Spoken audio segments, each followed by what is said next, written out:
Hello, team, and welcome to another ATP Geopolitics video with myself, Jonathan M. Pierce. This is a Ukraine war news update, first part thereof, for the 8th of August, 2023. I was just wondering whether it was too bright with the sun streaming through the hotel window there for my webcam before I realised I don't have a webcam. It's just the blankness of this uh, internet browser for you. Right, let's get to where we usually start. Ukrainian general staff figures for the Russian losses for the day before. All the usual caveats apply, of course. 560 KIA, 10 tanks, 8 APVs, that's armored personnel vehicles, including infantry fighting vehicles, armored personnel carriers, and mine resistant ambush protection vehicles, those kinds of mechanized equipment. That's fairly standard day. It's still fairly difficult for the Russians. They're losing 10 tanks in a day, and I'm calling that fairly standard. I suppose that's on the slightly higher side for tanks. That is a big loss for the Russians, absolutely. 19 artillery systems, again, a significant number added to the tally there. This will be causing the Russians a real headache in terms of being able to replace those artillery pieces, but also the crew. If the crew are taken out in those strikes at all, then that leaves them lacking in trained personnel to be able to operate any replacement artillery pieces that they can actually get in. That's given the idea that they can get replacement pieces to the front line in a timely fashion. One anti-aircraft warfare system, that's another one lost today. That's bad news for the Russians. Don't know what type it is. Haven't seen any evidence of that yet. And one helicopter, it's a Ka-52 taken out by a MANPADS. That is good news for Ukrainians for sure, because again, like I was just saying with the artillery, you lose a helicopter. If you lose those crew, that's not just the 40th Ka-52 attack helicopter that's been lost. Okay, let's get another one in from our deep reserves from Russia. That's or wherever. That's a loss of a bunch of crew that you can't so easily replace. And I think you might get to a stage where actually yeah, they might have the airframes, but they don't have the crew to be able to fly them effectively, and you are degrading the crew that you are using, perhaps. So yeah, we might have some crew, but there are trainee crew, or they're a bit green around the edges and whatnot, and so that will hinder the Russians from being able to operate effectively in the air. Okay, so for drones taken out, that was not last night, the night before, and that's quite a quiet night previously. 9 vehicles of fuel tanks and 2 pieces of special equipment. So that's again fairly kind of low to average day there. But yeah, I think that's another day that the Ukrainians will be somewhat happy with, degrading the Russian forces right along the front lines, and that's kind of borne out by this. And I do like that Andrew Perpetua said this alongside what he's doing here. So I talked in the last few days about how, yeah, he's not a replacement for Oryx because Oryx won't be doing this past October. This isn't a kind of formalized database. This is just, yeah, as I come across the video footage and images, I will tot them up and see what I find out on a daily basis. And he says, I honestly try so hard to search and find an unbiased selection of events to map. And somehow every day I end up with more Russian vehicle losses than Ukrainian. This is what I found today. He, as a mapper, Andrew Perpetua, he is just really unbiased. Like he's totally pro-Ukrainian from a kind of moral, political point of view. But when it comes to his mapping, he doesn't. He really isn't biased, in my opinion. I think he does a really good job of being an objective mapper. The total of, I mean, not in what he says and like talking about the events on the front line, he's overtly pro-Ukrainian. But in terms of mapping what's actually happening, he just follows the facts. Total events I mapped today with 27 Russian and 31 Ukrainian events. That is, like, I'm not only looking at Ukrainian sources; it's legit all I can find. So he's big on trying to be as unbiased as possible, but even so, the footage suggests that the figures being lost by the Russians are definitely in Ukrainian favor.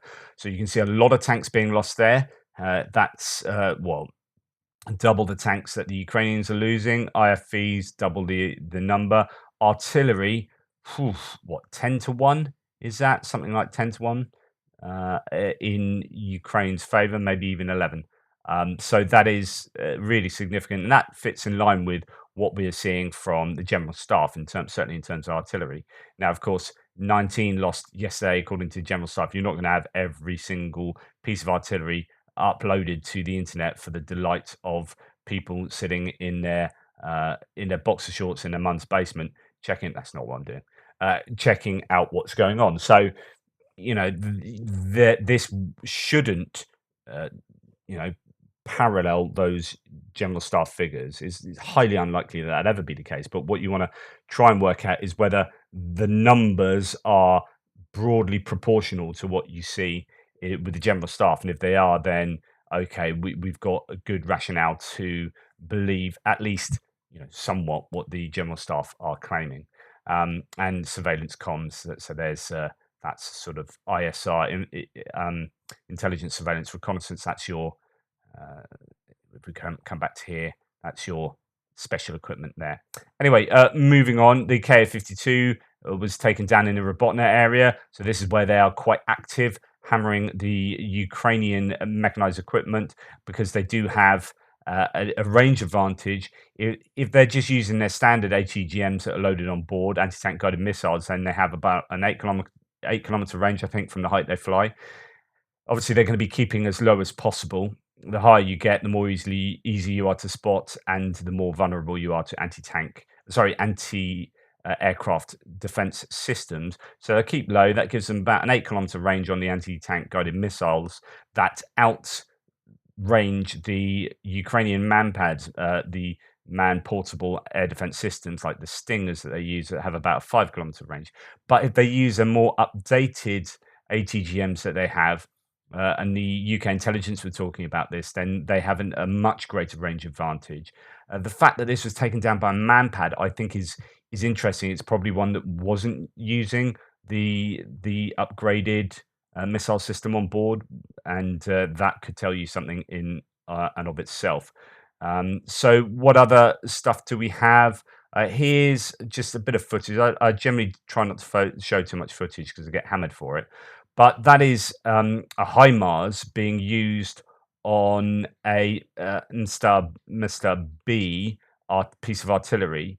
And yeah, that was an aerial scout with the call sign Viali found the Mr. B artillery of the Russians and adjusted the HIMARS fire. One accurate shot and the position of the occupants along with the ammunition is completely destroyed. So the reason I'm showing this is again to show that they're using HIMARS on individual pieces of equipment on the front line.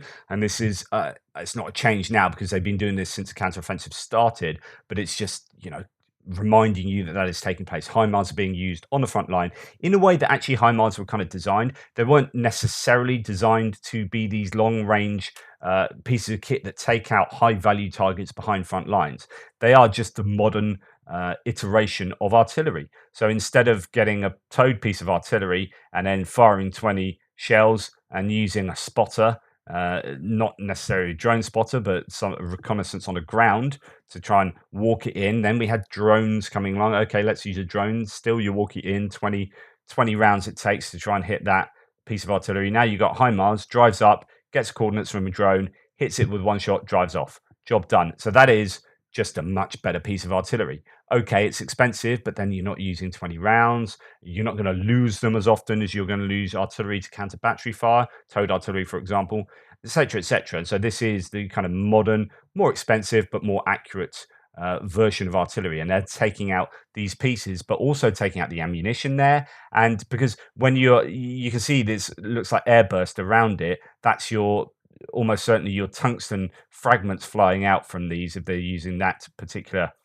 shell, then that will take out the people, it will take out the ammunition that's stored nearby, hopefully, and it will take out the piece of equipment itself. So just yes, it's more expensive, but actually arguably does more damage and more efficiently. So that is how the Ukrainians are being able to have these numbers very high. They're using much more accurate systems to attack the artillery, and the Russians, apparently, according to the Russians themselves, just don't have counter battery capability really anymore along most of the front line. A Russian tank drives over one of their own mines. This is the downside of planting mines everywhere like crazy. They have lost a lot of people in such accidents. I think this might be Mariinka. but I'm not sure. But basically, a Russian tank just runs over a mine, and then that's the end of that. But and that sounds really sorry. I mean, those are human beings and whatnot. But so there is obviously that.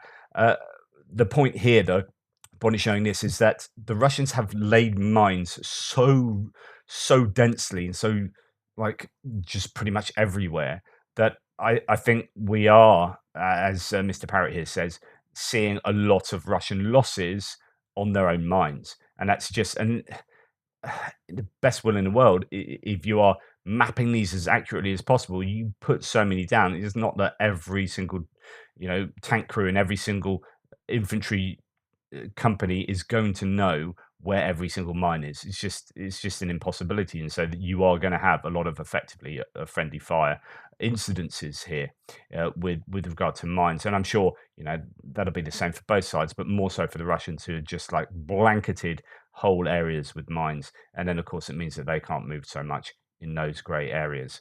Right, Russia has damaged. So moving on to sort of strikes, just when you are, again, Russian voices on my threads, you know who you are, Clive Engel, Trevor Shea, all these kind of people, uh, solid faux life. You say, yeah, this is all about Russian liberty. This is all about liberating Ukraine. And it's like, no, it's not. It's about extinguishing Ukrainian heritage, identity, language, everything. It's about the eradication of Ukraine, not the liberation. I think you've got the words wrong there. So Russia has damaged over 760 cultural heritage sites in Ukraine since February the 24th. Russian forces, and that's according to Ukraine's ministry. The highest number of damaged sites have been recorded in Kharkiv, Donetsk, Kherson, Kiev, and Odessa Oblast, as you can well imagine. These are the places nearer the front line. Kiev, of course, was.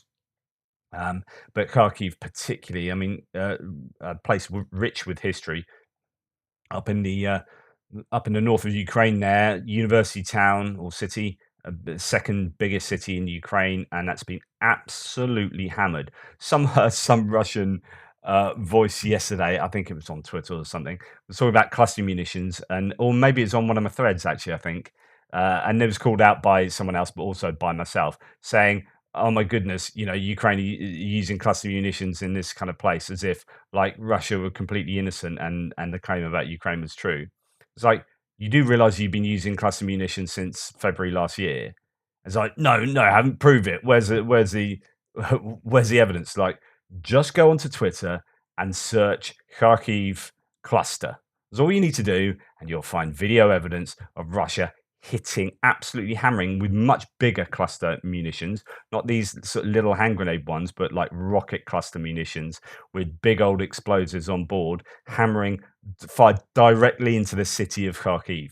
It's just like, just go away. But there you go. Anyway, I'm starting to rant.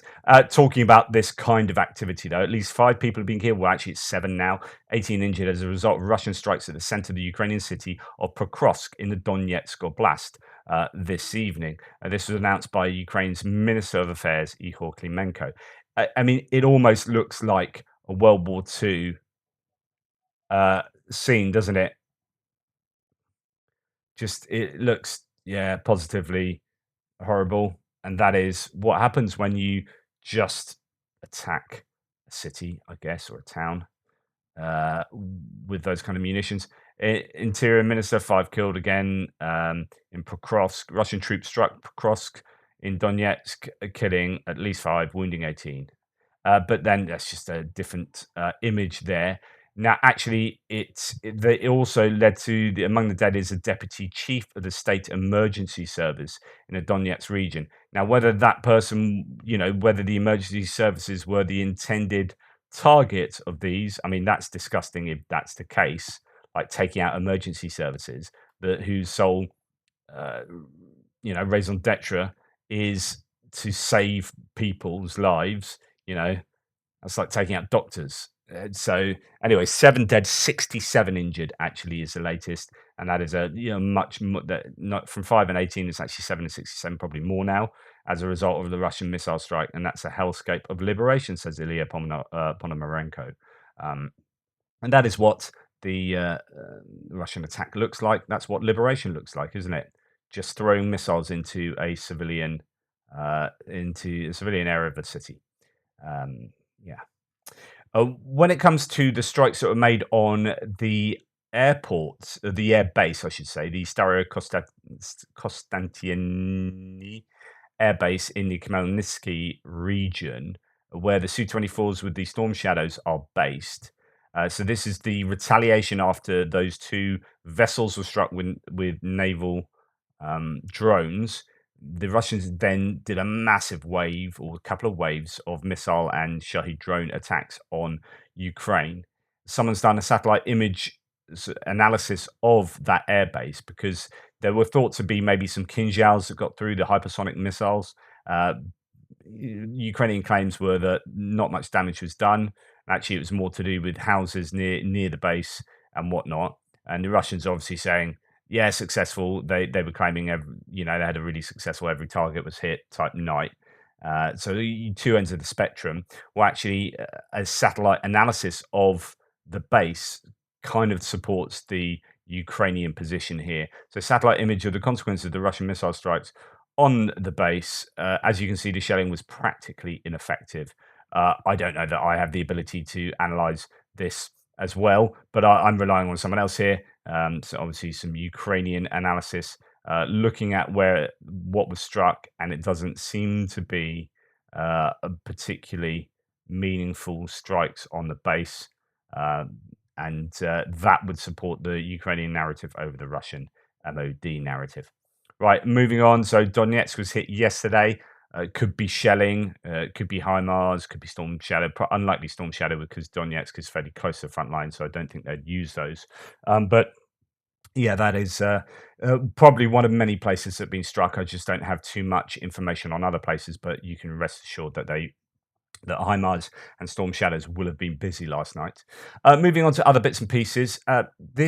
I almost reported this yesterday, but it's like I'm never too sure about these claims from the Ukrainians. So there is psyops going on both sides. There are people are creative with the truth, shall we say, on both sides, because this is war.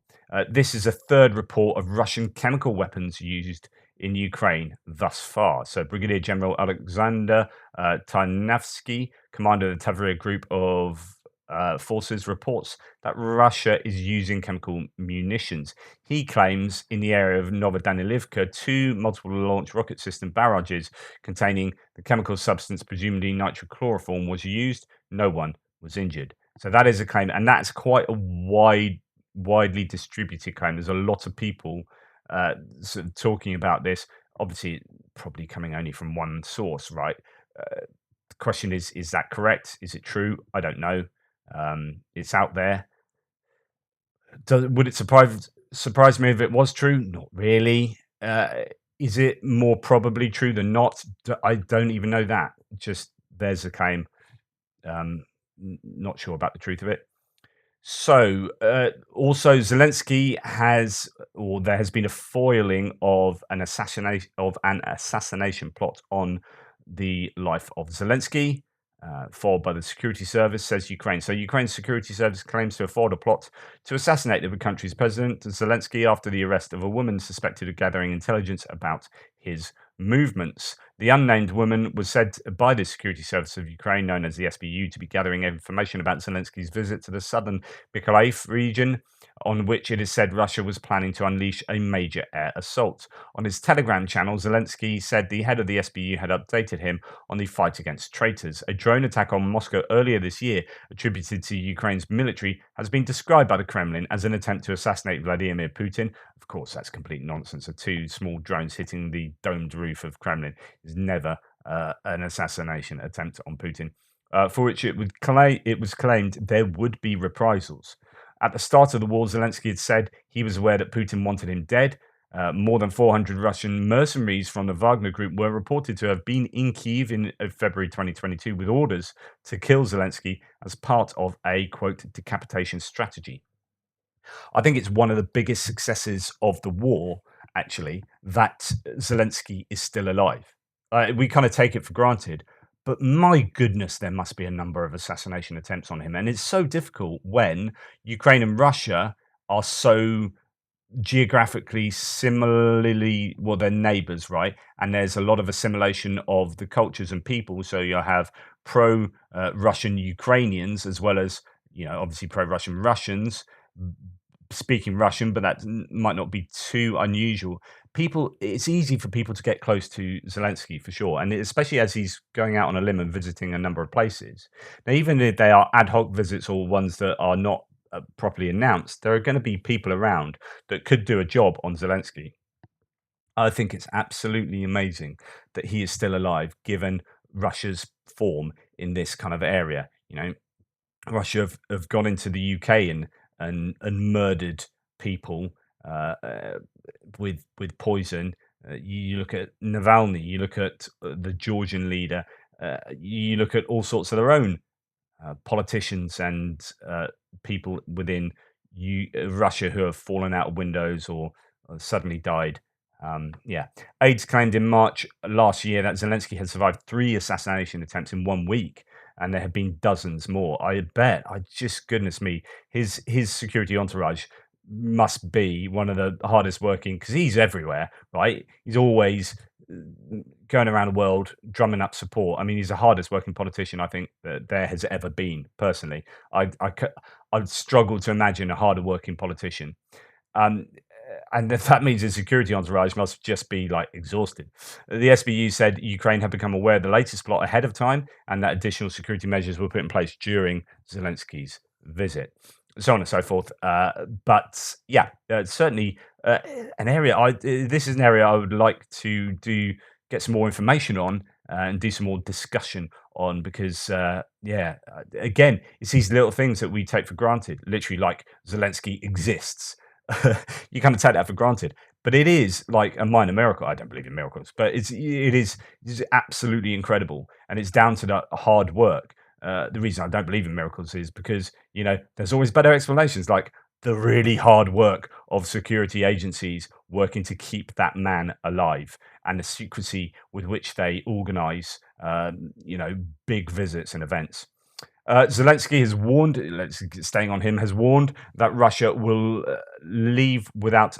will be left, without a fleet if it continues to blockade the Black Sea and attack Ukrainian ports. So, quote from Zelensky: "If Russia continues to dominate the Black Sea and blockade it by firing missiles, Ukraine will do the same, which is a fair defense of our capabilities. If they keep firing, we don't have that many weapons, but if they keep firing, they could be without ships by the end of the war, and that's what we want to show them," Zelensky said in an interview with Latin American media La Nacion.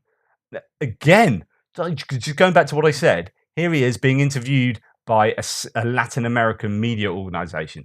The man is indefatigable. He knows how important it is to have support from that wide cross section of global society, of the nations of the world. And here he is courting the Latin American nations through their media, no doubt. He's on it, isn't he? And they're also, firing a broadside, to use a pretty apt metaphor, at the Russians, saying, "Look, if you continue doing that, you ain't going to have a ship left because we may not have many weapons, but we can use them pretty well." And I think that's an ominous warning because I think that's the next thing to go. Really, ships in Sevastopol, ships in Novorossiysk. I'm sure we've seen them hit by naval drones, and there's been an increased success rate there. I just wonder whether you might see some cruise missiles hit the ports at some point.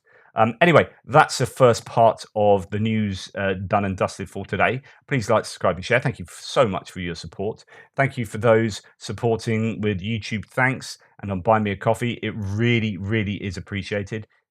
It allows me to continue doing this in all honesty. So thank you. Anyway, take care. I'll speak to you pretty shortly in part 2.